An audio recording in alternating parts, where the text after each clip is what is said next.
Halo, perkenalkan kami dari kelompok 3 dengan anggota Jessica 68 2018 062, Steffi 68 2018 123, dan Gilang 68 2018 149. Studi kasus kami adalah Internet Service Provider. ISP adalah perusahaan yang menyelenggarakan jasa sambungan internet dan jasa lainnya yang berhubungan. Kami berfokus kepada proses bisnis pemasangan ISP. Proses bisnis secara singkat sebagai berikut. Customer login aplikasi ISP, kemudian membuat kontrak pasang baru, kemudian pilih paket internet, setelah itu membayar. Setelah itu, customer dapat memilih waktu kedatangan teknisi, kemudian menunggu. Kemudian pemasangan akan dilakukan oleh teknisi. Berikut skema database kami. Data dimasukkan sebanyak 100 data per tabel dengan total keseluruhan 700 data. Perancangan database dimulai dari pertama membuat table space, kedua membuat profile, ketiga membuat users, dan keempat membuat roles. Table space yang dibuat bernama tbs_isp_oa dengan nama data files yang sama dan berukuran 100 MB. Profile yang dibuat bernama profile_isp. Jika user salah memasukkan password sebanyak 3 kali, maka akan terkunci selama default atau 1 hari.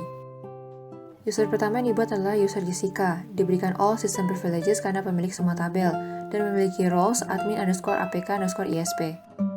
User kedua yang dibuat bernama Steffi, memiliki roles pengurus paket dan pengurus pembayaran di mana dapat melakukan CRUD pada tabel paket internet dan pembayaran. User ketiga yang dibuat bernama Gilang, memiliki roles pengurus pemasangan dan pengurus teknisi di mana dapat melakukan CRUD pada tabel pemasangan dan tabel teknisi. Trigger.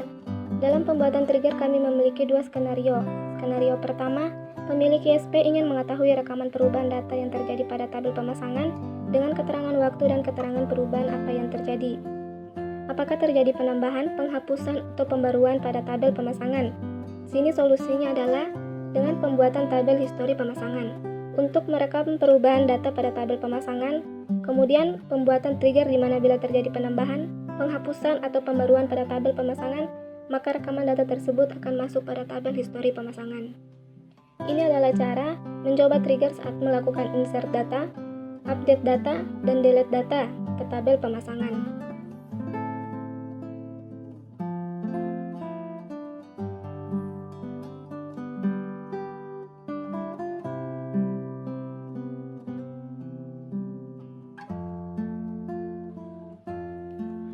Selanjutnya, skenario kedua, yaitu jam kerja pegawai kantor administrasi pembayaran ISP hanya pada pukul 7-16.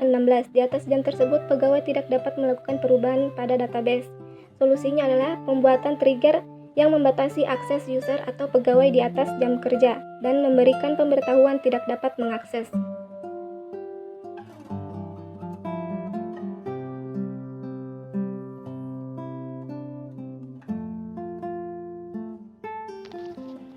Di flashback ini kami memiliki 2 skenario.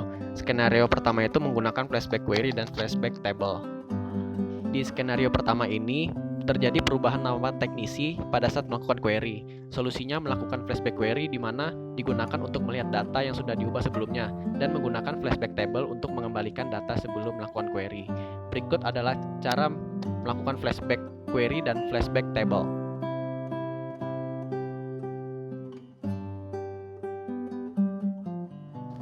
Selanjutnya di skenario kedua kami menggunakan flashback drop.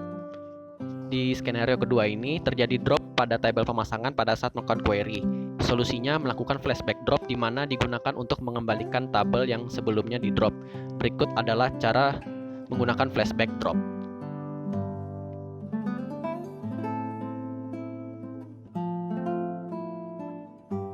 Studi kasus ISP ini dilakukan backup dan recovery. Pertama dilakukan membuat archive log di mana dapat membuat backup semua transaksi yang terjadi dalam database JNK 062. Backup untuk menyalin data dari database. Hal ini dilakukan supaya bila terjadi kehilangan data, maka ada file backup yang dapat digunakan untuk mengembalikan data tersebut. Berikutnya dilakukan percobaan dengan menghapus data dalam database. Setelah data dalam database JNK 062 dihapus, maka dilakukan recovery. Pertama yaitu dengan merestore data archive log yang sudah dibuat sebelumnya. Setelah itu lakukan restore database. Berikutnya dapat recover database. Setelah data terrecover, maka lakukan alter database, open reset logs, dan exit. Proses recovery database sudah selesai. Berikutnya dilakukan dengan pengecekan apakah recovery berhasil atau tidak dengan melakukan select nama tablespace di database JNK 062. Hasilnya adalah data dalam database sudah kembali ada.